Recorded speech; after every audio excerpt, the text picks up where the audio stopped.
Senhor, venho a Ti com o coração pesado e ao mesmo tempo pleno de confiança. Nesta hora, eu trago diante de Ti tudo aquilo que me assusta, tudo aquilo que corrói a paz do meu lar e os sonhos que coloquei no colo dos meus filhos. Peço Tua presença como abrigo fiel. Peço, com humildade, que Tu habites conosco e que a Tua sombra seja morada para nós. Se você está comigo neste momento, fique até o fim desta oração e, se este tempo te edificar, inscreva-se no canal para que mais orações como esta alcancem outras famílias. Agora, juntos, vamos clamar pelo resgate emocional e pela proteção divina sobre nossos lares. Altíssimo Pai, eu me achego a Ti e me abriguei no Teu refúgio. Tu és a minha fortaleza e eu confio em Ti. Em nome de Jesus, ponho diante de Ti os nomes, rostos e histórias que me foram confiados. Filhos, companheiro, filha, netos, casa, lembranças e feridas. Cobri-os com o Teu manto. Que a minha casa seja santuário onde a Tua presença se faz sentir. Que cada quarto seja sombra do Onipotente, que cada mesa seja altar de gratidão. Senhor, eu declaro que habito ao abrigo do Altíssimo, que a Tua sombra desça sobre o leito dos meus filhos e guarde seu sono das trevas que vem à noite. Guarda seus sonhos, cozinha as suas alegrias, reteve o medo que quer se alojar nos corações pequenos. Regozija o seu espírito com descanso, cerca-os com anjos, Senhor, e que nenhuma angústia clandestina lhes roube a paz. Envia os anjos que acampam ao redor, que vigiam as portas da casa, que cruzam os corredores e que estabelecem guarda diante de cada quarto. Eu clamo por proteção contra o terror noturno, contra a ansiedade que se disfarça de sombra, contra a flecha que feriria pela manhã. Em nome de Jesus, repreendo toda a obra do inimigo que procura semear medo nas mentes e confusão nas relações. Não reconheço as obras do mal, peço que elas sejam anuladas, desfeitas como neva ao sol. Não farei aliança com o desespero, firmo meus pés na rocha e não na areia das promessas vazias. Pai, cobre com o sangue de Cristo cada porta, cada janela, cada coração. Que o sangue que foi derramado seja selo, seja escudo. Que nenhum laço de injustiça, maldição familiar ou herança de medo prevaleça sobre esta família. Eu clamo pela libertação, que correntes sejam quebradas, que pactos escuros se dissolvam, que toda sentença de dor seja remetida pela misericórdia que vem da cruz. Eu declaro, com a autoridade que me foi dada em Cristo, rompimento de maldições e fechamento de portas espirituais que não vêm de Ti. Sustenta-nos no dia da provação, quando vier a praga de angústia, quando vier a aflição, que não sejamos abalados. Dá-nos discernimento para distinguir a voz do engano da Tua voz que consola. Dá-nos palavras de paz quando a discórdia tenta entrar na casa. Dá-nos mãos para estender e braços que acolham.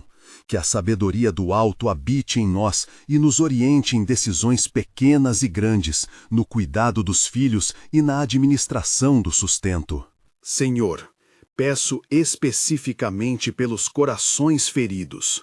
Visita as feridas emocionais que escondemos sob sorrisos. Cura as lágrimas que se repetem no travesseiro.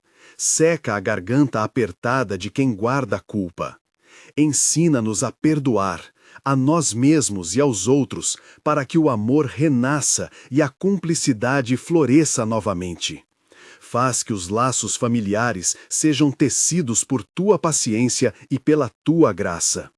Onde há frieza, lança chama de compaixão. Onde há silêncio que fere, sopra palavras que curam. Protege as crianças no seu crescimento, guarda seus passos, protege suas amizades, que o temor do Senhor seja a fundação em seus primeiros dias. Livra-os de contaminações de espírito, das seduções do mundo, dos caminhos que prometem liberdade, mas trazem cativeiro. Que seus olhos se abram para ver o belo que tu criaste. Que seus ouvidos escutem conselhos de vida. Que suas mãos trabalhem com dignidade. Que seus pés trilhem caminhos que abençoam. Eu peço por saúde, não como obrigação da fé, mas como súplica. Visita cada corpo com tua cura quando necessário. Sustenta quando houver fragilidade. Rogo pela paz dentro de casa. Que a mesa seja lugar de comunhão. Que o silêncio não seja sinal de distância, mas espaço para oração e reconciliação. Dá-nos paciência para ensinar, coragem para corrigir com amor, mansidão para escutar. Protege-nos de divisões que abrem caminho para o inimigo. Unge-nos com espírito de unidade e compaixão. Que a alegria seja mais frequente que o pesar. Que a gratidão seja resposta natural diante das pequenas bênçãos do dia a dia. Senhor dos exércitos, estende tuas asas e cobre-nos. Faz que o teu anjo seja como cerco de proteção. Que nenhum mal se achegue à tenda onde habita a nossa fé. Muralha de fogo ao redor, peço que tejas entre nós e o mal um muro que resista. Não pedimos que não haja prova, mas que tu estejas conosco nela, sustentando-nos e purificando-nos. Dá-nos, Pai, coragem para enfrentar as lutas com serenidade e fé, e não com aflição. Declaro agora, com firme convicção, que nenhuma arma formada prosperar contra os sonhos que tu nos concedeste. Em nome de Jesus, torno vazias as investidas que pretendem destruir planos de vida, projetos de amor e a chamada que confiaste. Repreendo todo espírito de ruína e chamo a tua restauração sobre aquilo que foi despedaçado.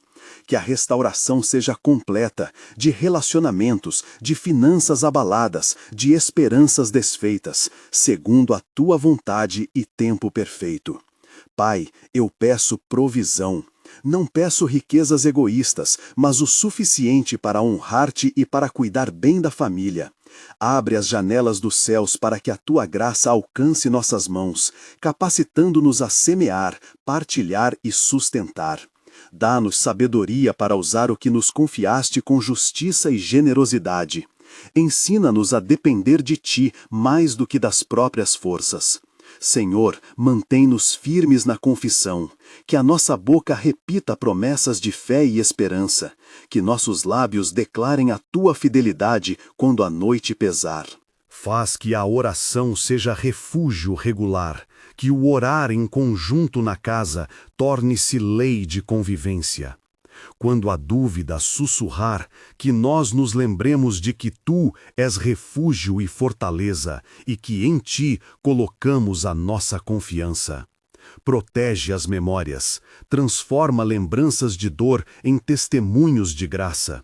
Santifica cada lágrima derramada e faz com que o choro, ao ser cuidado, produza paz. Dá aos pais e responsáveis um coração que sobeja de amor, brigando por seus filhos no altar espiritual. Dá aos jovens visão e coragem de escolher o caminho reto. Dá aos mais velhos serenidade e propósito para ensinar.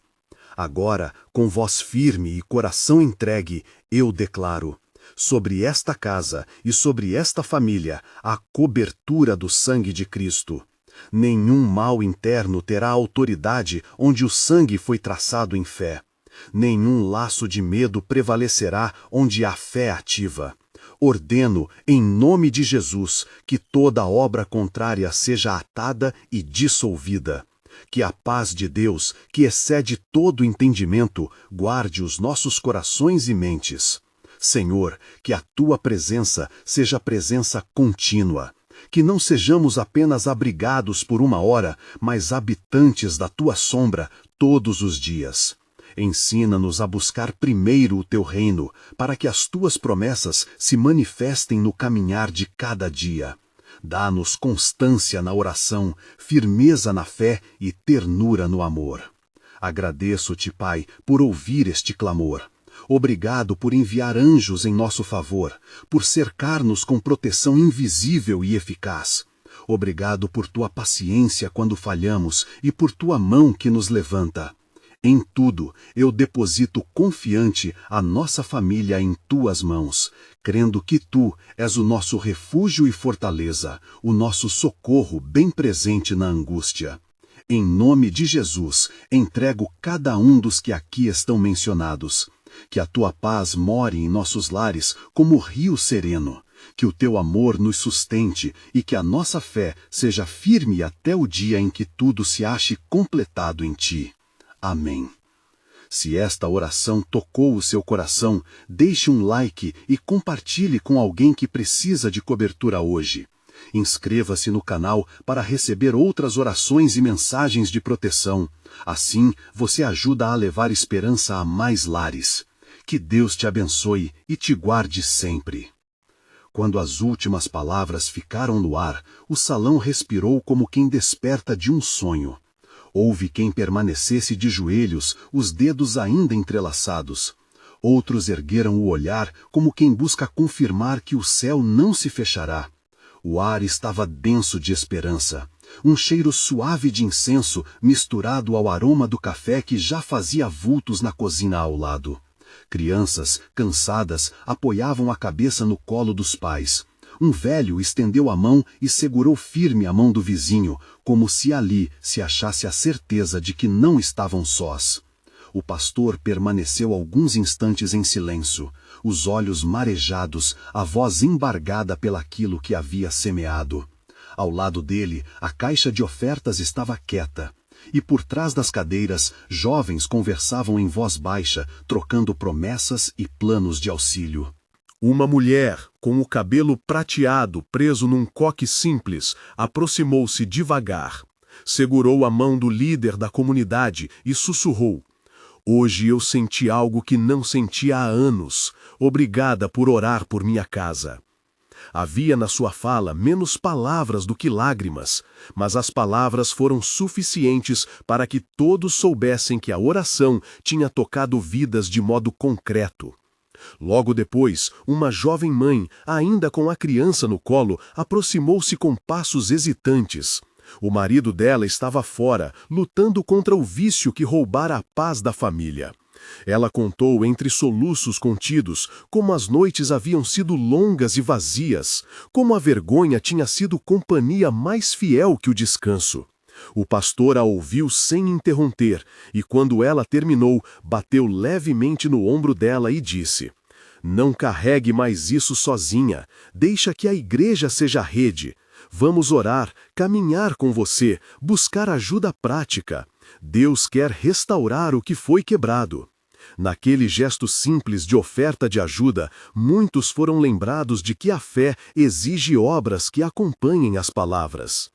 Não demorou para que pequenos grupos se formassem nos corredores laterais. Um grupo combinou visitas às casas mais fragilizadas. Outro arrumou uma lista de alimentos e roupas para entregar ainda durante a semana. 2 rapazes, que antes se mantinham à margem, confessaram ter recebido novamente a visão de que podiam usar o talento musical para tocar quem estava ferido. "Se Deus pode reconstruir, podemos colocar nossos dons à disposição", disse um deles.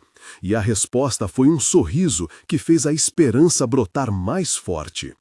Ao redor do prédio, a noite avançava, a lua recortava as sombras das palmeiras próximas. Alguns fiéis se demoraram na calçada, falando sobre perdão, sobre como enfrentar a dívida que parecia esmagadora, sobre quem precisava de emprego ou simplesmente de companhia para não adoecer de solidão.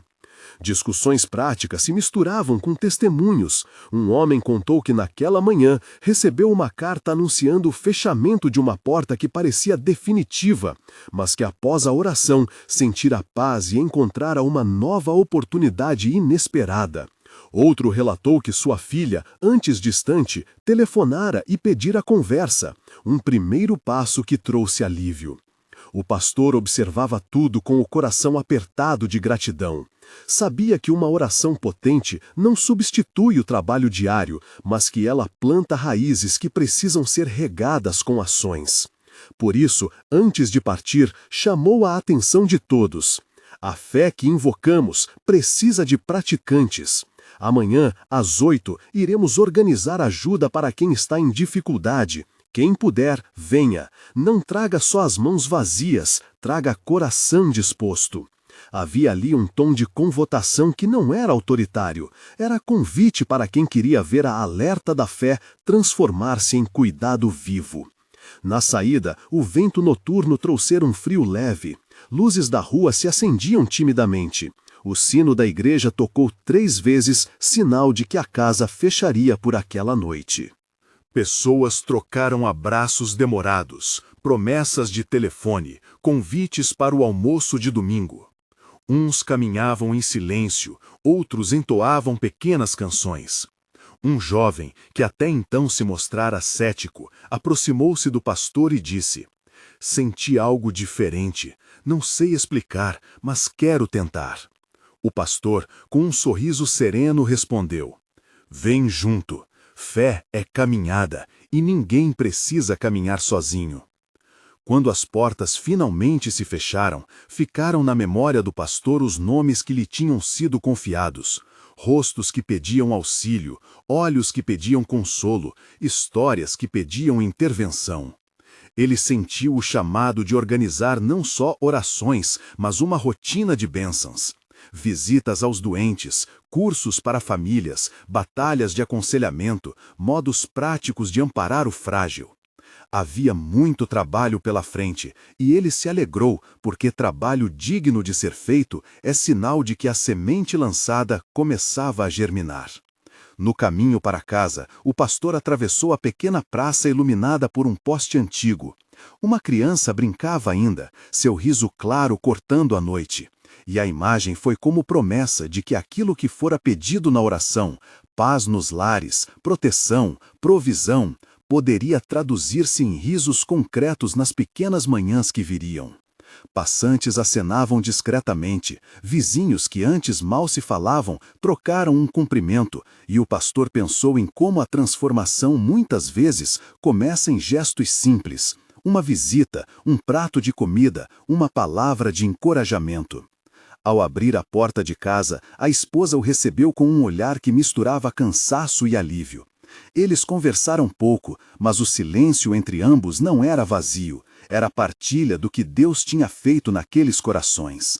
Depois, já à meia luz, o pastor deixou no banco da cozinha a Bíblia e uma lista de nomes. Marcou no caderno as primeiras providências, telefonar para aqueles que pediram ajuda urgente, organizar uma equipe para levar alimentos, procurar profissionais que pudessem orientar famílias em crise. Sabia que fé sem obras é estanque e que a atitude da comunidade precisava ser prática, compassiva e contínua. Ao deitar-se, refletiu sobre as palavras finais da oração: "Que a tua paz more em nossos lares como rio sereno." Entendeu que a paz requerida não é ausência de lutas, mas presença de um Redentor que sustenta. Fechou os olhos agradecendo, não apenas pelo movimento daquela noite, mas pela promessa de diálogos que se abririam durante a semana. Havia, no íntimo, uma certeza serena de que o serviço começara e que a colheita se daria em sulcos de fidelidade. Nas casas, nas esquinas, nas cozinhas e nos quartos, as decisões que foram tomadas naquela noite começaram a reverberar. Quem recebeu conforto voltou a tentar reconciliar. Quem ouviu promessa de provisão começou a reordenar prioridades. Quem fora tocado sentiu a coragem de pedir perdão. Pequenas atitudes ganharam nova força. Um filho resolveu telefonar ao pai. Uma jovem marcou a primeira consulta para tratar a ansiedade. Um casal decidiu procurar aconselhamento conjugal. As sementes germinavam de modo espaçado, mas real. E assim, enquanto a cidade adormecia, a comunidade permanecia em vigília de cuidado. Um compromisso silencioso se estabelecia entre aqueles que, depois da oração, escolheram não deixar que a chama se apagasse. Havia trabalho, desafios e incertezas pela frente, mas também havia mão estendida, fé que se tornava presença e pessoas dispostas a ser resposta para o clamor que havia sido lançado. Na manhã seguinte, a cidade acordou com um ar de propósito. O pastor levantou-se antes do sol, fez silêncio ao redor da mesa e leu a lista de nomes outra vez. Cada nome era um mapa, endereço, necessidade, uma palavra que alguém deixara pronta. Ligou para os voluntários com voz calma, combinou o ponto de encontro na igreja às 8. A esposa empacotou sanduíches e um bule de café forte. Ele tomou a xícara quase como quem sela um pacto de serviço. À porta da igreja, pequenas mesas já se alinhavam, cestas com alimentos, sacos com roupas dobradas, um quadro improvisado com as casas e as prioridades. Havia pessoas de todas as idades, senhoras que costuravam, jovens que empunhavam caixas, um homem do bairro que prometera ceder o caminhão por algumas horas. O jovem cético estava ali também, olhos atentos mas mãos prontas. Quando o pastor lhe entregou uma lista, o rapaz inclinou a cabeça e murmurou "vou fazer". Não era eloquente, era suficiente. A primeira visita foi a uma rua estreita, onde as janelas guardavam cortinas poídas e o ar cheirava a chá de erva. Bateram na porta de uma casa onde vivia Dona Rosa, mulher miúda cuja neta havia telefonado em lágrimas pedindo ajuda. A porta abriu com um ranger e por um momento o silêncio pesou. Dona Rosa olhou para os rostos que surgiam e antes de conseguir dizer qualquer coisa, as mãos do pastor encontraram as dela. Não houve discurso, só presença. Ela conduziu-os à cozinha, uma sala pequena onde uma chaleira assobiava e o relógio fazia um tique-ting ritmado. O jovem que antes dizia não saber explicar, sentou-se ao lado da mesa e ouviu. Ouviram histórias de contas atrasadas, de saudade de um filho que partira, do medo de madrugada. Alguém trouxe as sacolas, outra pessoa sentou-se e falou de programas sociais, de contatos para consultas médicas. Mas, mais do que providências, ficou ali a paciência de quem escuta sem pressa. Nem todas as portas abriram de imediato. Em 2 casas, o orgulho e a vergonha disseram não. O grupo deixou um bilhete e um número. Em uma delas, o jovem voltou sozinho ao entardecer, e a conversa que aflorou entre ele e uma mulher resistente foi de honestidade crua e, aos poucos, de confiança que se constrói pedacinho a pedacinho. Ao final do dia, quando as luzes da rua já se acendiam, a equipe reuniu-se outra vez. Havia pequenos triunfos. Uma família recebeu alimentos que durariam semanas. Uma mãe conseguiu marcar uma consulta para o filho. Um idoso teve a promessa de visitas regulares. Havia também tarefas que se prolongariam, reformas, encaminhamentos, doações que precisavam ser organizadas. Antes de irem embora, o pastor pediu a todos que se juntassem em círculo. Não foi oração longa nem proclamação, foi um momento de agradecimento e de compromisso. Cuidar amanhã, e depois. A criança que brincara na praça dias antes apareceu correndo e seu riso tornou a cortar o ar como lembrança do que se buscava. O jovem que ainda buscava palavras segurou a mão de uma senhora e, sem dizer muito, sorriu. O grupo se dispersou pela rua. O pastor e a esposa ficaram por mais um instante olhando as casas que haviam visitado. Ele sentiu que o serviço começara a tomar corpo, mas sabia também que a tarefa exigia mais do que boa vontade, exigia constância. Ao caminhar de volta à igreja para recolher o material, ouviram um chamado. Na última casa da rua, uma voz trêmula pedia para que esperassem. Alguém havia encontrado uma carta esquecida. Alguém anunciava uma verdade que mudaria o rumo daquela família. Todos se viraram, passos rápidos em direção à casa onde a porta os esperava entreaberta.